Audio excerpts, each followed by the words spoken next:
Les histoires des palmiers toujours, il y a des mystères dans la forêt gabonaise. Aujourd'hui, je vais vous raconter une histoire de Moussavou Ndinga à l'Ogoué maritime. C'était deux grands chasseurs. Ces jours-là, Moussavou et Ndinga sont partis chercher de quoi manger. Moussavou a tiré sur une antilope. L'antilope a couru dans les papyrus pour aller mourir dans une île. Mais une île qu'ils n'étaient jamais partis. Les deux chasseurs ont traversé dans l'île, ils ont croisé un caïman géant. Moussavou et Ndinga, ils ont tiré deux coups sur le caïman géant. Le caïman géant a plongé à l'eau. Voilà comment Ndinga et Moussavou, ils sont montés dans l'île pour suivre les traces de l'antilope qu'ils avaient tirée. Tout d'un coup, ils ont vu toute une grande pierre, comme un hélipade, tellement beau, propre, comme s'il y avait un véhicule qui circulait dans l'île. Les mystères vraiment de la forêt gabonaise. Et voilà comment il y avait des arbustes peints rouge, noir, blanc, un palmier, et juste en face d'eux, une antilope géante, avec les cornes en branches des palmiers. Je vous dis ce jour-là. Moussavou et Ndinga ont dit que on va le tuer. Moussavou dit à Ndinga de tirer. Ndinga dit à Moussavou de tirer. Les deux ont tendu les fusils tout d'un coup que du noir. Et après, ils ont crié « Aïe, aïe, aïe !» Quelqu'un qui les a giflés à la figure. Quand ils ouvrent les yeux comme ça, l'antilope a disparu. Des mystères, des mystères. Et voilà comment après, les gars sont contents de voir l'île. Mais c'est beau ici, c'est beau, c'est beau. Mais juste dans le côté droit, les gars remarquent que il y a un trou là-bas. Ndinga dit à Moussavou, descendons. Ils sont descendus. Quand ils sont descendus, ils ont vu un trou d'une grotte. Et dans le trou de la grotte en question, il y avait un poteau comme un camp de gare. Ndinga dit à Moussavou, entrons. Ils ont pris les torches, ils sont rentrés. Tout d'un coup, un grondement d'une panthère.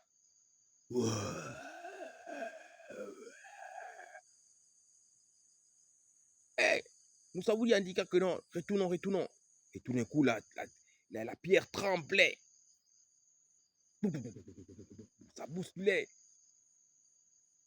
La torche s'est arrêtée. Ndinga a pris la deuxième torche pour mettre devant. Ils ont encore un peu avancé. Ils ont écouté maintenant le grondement des caïmans. Oh,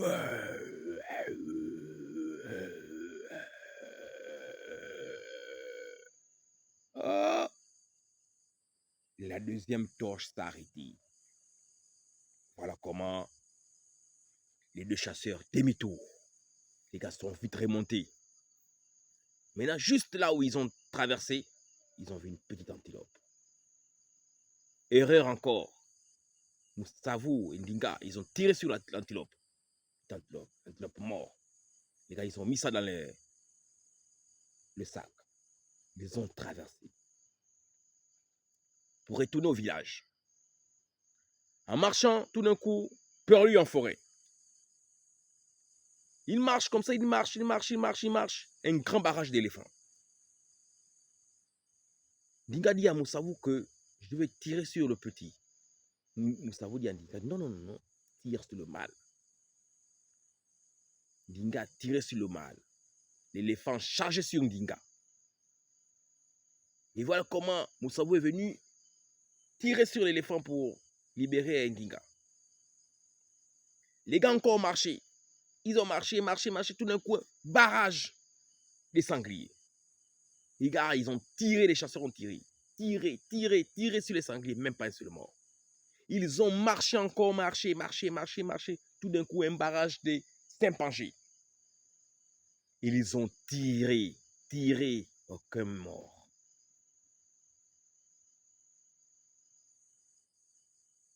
Voilà comment ils ont marché, ils sont tombés dans un campement, le campement du chef de canton.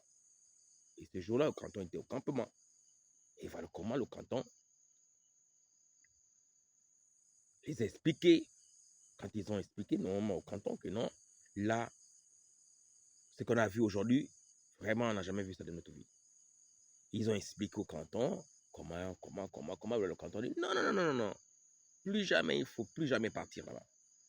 Là-bas, c'est l'île du génie qu'on appelle Hopindi.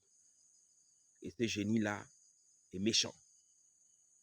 Méchant pourquoi? Parce qu'à l'époque, les aïeux allaient faire des prières là-bas avec de la nourriture. Tout le monde s'habille en blanc et voilà comment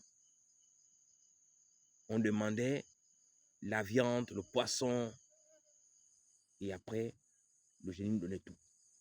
Mais les gens sont partis gaspiller l'endroit. Et pourquoi le génie est fâché? Les gars sont arrivés au village. Après 2 jours, les chasseurs décident de faire un tour encore en forêt. En allant en forêt, ils ont croisé un autre troupeau de sangliers.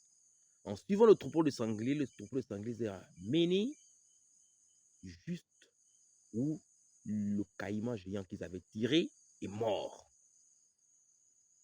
Trop content de voir ce caïman, déjà pourri, fatigué, les gars, ils ont récupéré les dents et les ongles du caïman. Maintenant, au chemin du retour, ils ont cherché la route. Comme l'habitude, perdu. Marché, premier jour, à nuit, perdu, toujours. Deuxième jour, les gens au village étaient en train de pleurer. Troisième jour, ils sont sortis dans un autre lac. C'est pourquoi je vous dis, la forêt gabonaise est sacrée. Il y a des mystères. Les génies de la forêt existent.